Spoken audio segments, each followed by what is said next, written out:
If you think about it, the way we interview candidates is fraught with pitfalls. First of all, you put two strangers in a room and one stranger asks the other stranger a long series of questions. And then in a relatively short amount of time, both people have to decide if they want to be in a long-term interdependent relationship. Add to that competition is fierce and the stakes are high, and presumably both sides are putting their best foot forward, which means neither side knows whether or not they're getting all of the information they need to make an informed decision. Add to that hiring managers are busy and stressed, and they're under a lot of pressure to make the right decision and to make it quickly. So all of this leads to hiring managers seeking out a magic bullet. It might be a skill test, a behavioral assessment, a series of interview questions, or some other best practice that they believe will help them ensure that they make the right hire. Unfortunately, it's just not that simple. People are not that simple. We're messy, we're complicated. Some employees are amazing at one job and they crash and burn at another job. So what is a hiring manager supposed to do?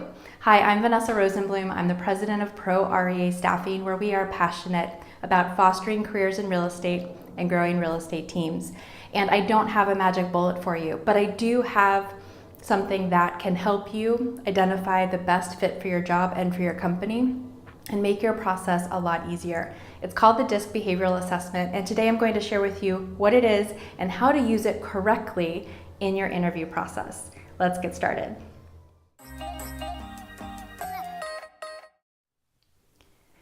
So the DISC Behavioral Assessment was developed by Dr. William Moulton Marston in the 1920s. He was a researcher at Harvard, and he was looking for a way to predict behavior in healthy, normal people. And he developed the DISC Behavioral Assessment. So the DISC is a definition of your behavioral style, and your style is broken into four components: D, I, S, and C. D is for dominance, I is for influence, S is for steadiness, and C for compliance.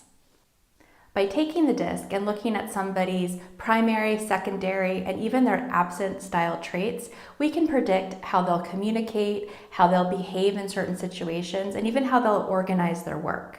This is pretty fantastic, right? Imagine if you could predict the behavior of your future hire and match their behavioral style to the job, or vice versa, match the style that you need for the job to the right candidate.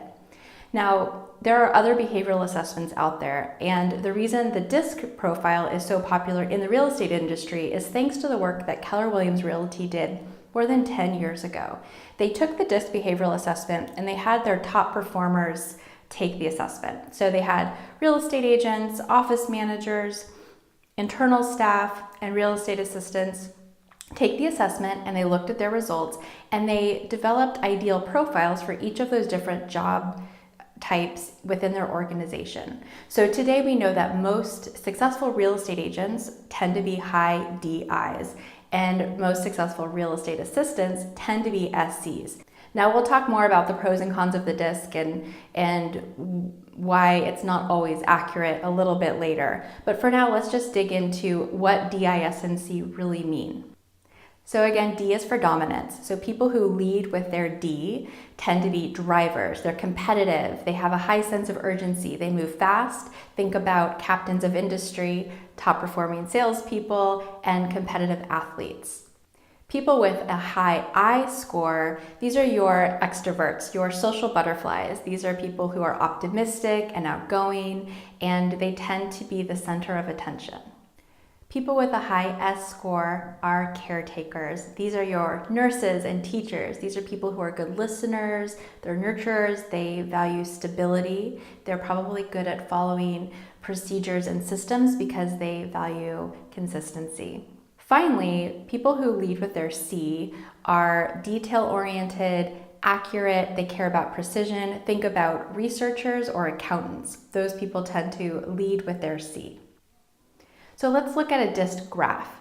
Now, when we describe somebody's DISC score, we only talk about the traits that score above the 50% line on the profile. So in this case, this person is a high SC, and they might, on a good day, be a high D as well. So they might be an SCD. So what does this mean? So we would presume that this person is a caretaker. They're a good listener. They value consistency and stability. They're probably really great at following procedures correctly. They probably have good attention to detail. They're accurate. They're careful in their work. Their D is right at the line, so they're not extreme in either way, but they probably have a decent sense of urgency. They can make decisions on their own and move projects forward, but they don't have to be in charge. And finally, they have a low I. This person is most likely an introvert. They don't need to be the center of attention. They're probably not a chatty Cathy, and they are comfortable working alone. They don't need a lot of social interaction. In fact, people with a low I score tend to feel drained if they have to interact with a lot of people all day long. Now, there are 3 popular companies who administer the DISC. The graph that I just showed you is from Intermetrics. It's also called DISC Plus, and if you've ever taken a DISC behavioral profile on the Tony Robbins website, or if you use wisehire.com to post your job ads, this is the version that they use. Another popular assessment is the Abelson DISC. This is one that Keller Williams really relied on for many years before they changed the behavioral assessment that they use within their company. And finally, there's People Keys, and this is another popular online version that you can purchase. Now, I've interviewed literally thousands of candidates over the last decade, and I have DISC test every single one, and I've used all 3 of these assessments. We currently use People Keys. We find it's the most accurate. We find that the Intermetrics tends to be the most inaccurate, and it's more likely to give you extreme results. We stopped using the Abelson DISC because we found that it skewed high on I, meaning people who were a low I were showing up as a high I on the DISC, and this was a consistent problem that we encountered. And so after we tried that, we went to People Keys, and we found that overall it's the most accurate, and we're the most satisfied with their results. As I said earlier in this video, there is no magic bullet, and with any assessment there are pros and cons. On the pro side, this assessment can give you a quick down and dirty idea of how this person will probably behave in your office, how they'll communicate, and how they'll organize projects. So that's a really helpful thing to know. It also is a great tool for opening up a conversation that you didn't think you needed to have. It prompts you to ask questions that you wouldn't have thought about. So for example, if you're looking for somebody who is going to be alone in the office, they're not going to have a lot of interaction with other people, and their DISC profile shows that they're a high I, so they're an extrovert, they're outgoing, then you'd want to talk to them about the work environment and explain that they're not going to have a lot of interaction. They're going to talk to people on the phone and talk to you, the agent, but that's pretty much it. And ask them how they feel about that, and ask if they've worked in similar situations in the past and how did that go for them. Because the job may not be a good fit for them if they need a lot of social interaction, and this job is going to feel isolating for them. So it's an incredible tool in that regard. All right, so let's talk about the cons. As I just told you with the 3 different DISC profiles, you can get different results if you use a different test, and people's results change over time. A candidate who's in a bad work environment and they're stressed and they're tired is going to show up differently on the DISC than they will 4 months later once they've been hired and settled into their dream job, which means you can't take what you see on the DISC profile as gospel. That's incredibly important. So if the DISC isn't perfect and people's scores change over time and different assessments give you different results, what's the point? Well, the point is, again, that it prompts you to ask really good questions. And for the most part, it's pretty accurate. So while it may not be 100%, it might be 70 or 80% accurate. And if you validate the results properly, you build a relationship with the candidate through that questioning process. And if you share your DISC results with your candidate, they get to understand who you are and how you work and how they can win with you. So there are 2 really big mistakes that I see hiring managers make when they use the DISC as part of their hiring process. First, they use it as a disqualifier. So for example, on wisehire.com, candidates take the DISC when they apply to the job, and candidates are ranked according to their DISC profile matched to the job that you're hiring for. And we think this is a big mistake because these assessments are not always correct. So we don't have candidates take the People Keys disc until we've met with them face-to-face over video. And then at that point, we have them take the disc, and then we can look critically at the results and think for ourselves, does this line up with the person that we've met?